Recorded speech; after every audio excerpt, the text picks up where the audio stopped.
যেহেতু আমি এই মুহূৰ্তত যদি কওঁ অসম চৰকাৰে যি আচলতে মৰিয়নি সমষ্টিৰ যি যোৰহাটৰ এক অনগ্ৰসৰ এলেকা যি আচলতে কলিয়াপানী টিপমীয়া এলেকা সেই এলেকাটোৰ সাধাৰণ জনতাৰ স্বাস্থ্যৰ সেৱা লাভ কৰিবৰ কাৰণে এক সুদূৰ প্ৰসাৰী চিন্তা লাভ ইতিমধ্যে কৰিছিল আৰু সেই চিন্তা ইতিমধ্যে কাৰ্যত সেয়া হৈ উঠাৰ দিশত মই বৰ্তমান যি আচলতে যি স্থানত ইতিমধ্যে অসম চৰকাৰৰ যি আচলতে অসম ৰাজ্যিক প্ৰাথমিক স্বাস্থ্য সেৱাৰ উদ্যোগত যি কলিয়াপানী সেৱা প্ৰদান পৰিৱৰ্তন যি প্ৰকল্প সেই প্ৰকল্পত মই এই মুহূৰ্তত উপস্থিত আছোঁ ইয়াতে 100খন বিচনাযুক্ত এখন চিকিৎসালয় নিৰ্মাণ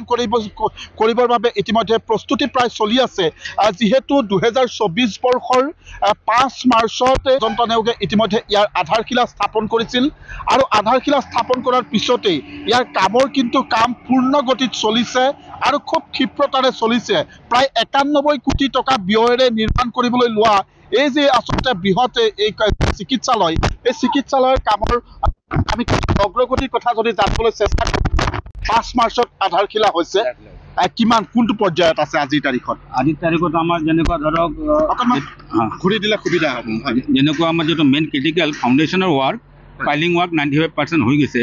আৰু আমি আশা ৰাখিছোঁ এই মাৰ্চৰ ভিতৰত আমি তলৰ কামখিনি কৰি দিম আৰু তলৰ কামখিনি যদি কৰিব পাৰোঁ তেনেহ'লে ওপৰত যিটো আমাৰ টাৰ্গেট আছে 2026 মাৰ্চত কমপ্লিশ্যন সেইটো আমি এচিভমেণ্ট কৰিব পাৰিম আশা ৰাখিছোঁ সময়সীমা যিহেতু নিৰ্ধাৰণ কৰি দিয়া হৈছে 2026 মাৰ্চ হ'বগৈ হ'ব লাগে যদি চবৰে সহযোগিতা পাওঁ হ'ব এতিয়া কিমান পাৰ্চেণ্টেজ ৱাইজত ক'ব পৰা হৈছে এতিয়া চাপ'জ এইবিলাক ফেজ ৱাইজ আছেতো কাৰণ তেনেকুৱা পাৰ্চেণ্টেজ ক'লে আপোনাৰ পাৰ্চেণ্টেজ নেদেখা হ'ব কিন্তু যিটো আপোনাৰ ট্ৰাভেলছাম অফ ৱাৰ্ক ক্ৰিটিকেলিটি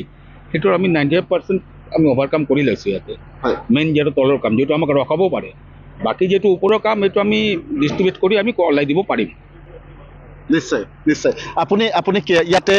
কি হিচাপ আছে মই চিভিল ইঞ্জিনিয়াৰ হয় কেনেকুৱা কিমান অগ্ৰগতি ইতিমধ্যে কৈছে ছাৰে যেনেকৈ ক'লে আমাৰ কাম বহুত ভালকৈ চলি আহিছে এতিয়া আমাৰ যিমান ইয়াত লোকেল মানুহ আছে তেওঁলোকেও যথেষ্ট ছাপৰ্ট কৰিছে আমাক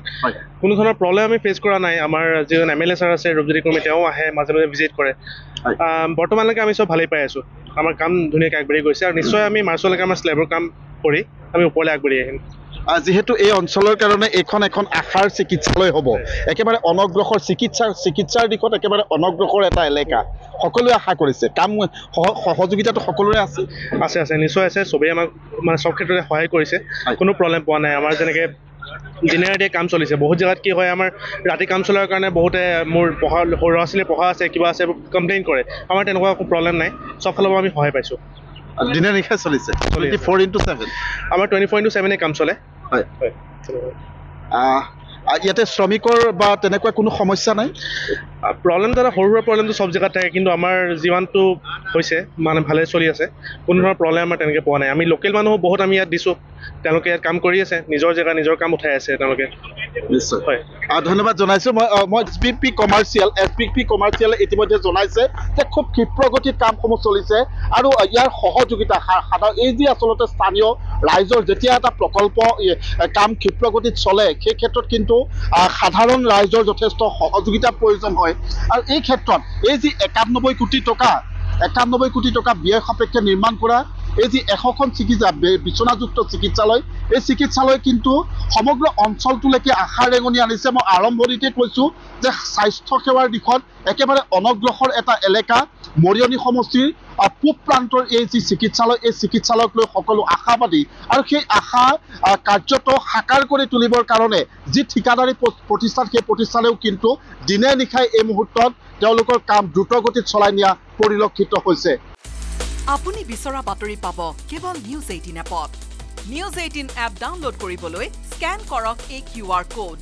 গুগল প্লে ষ্টৰতো পাব এই নিউজ 18 এপ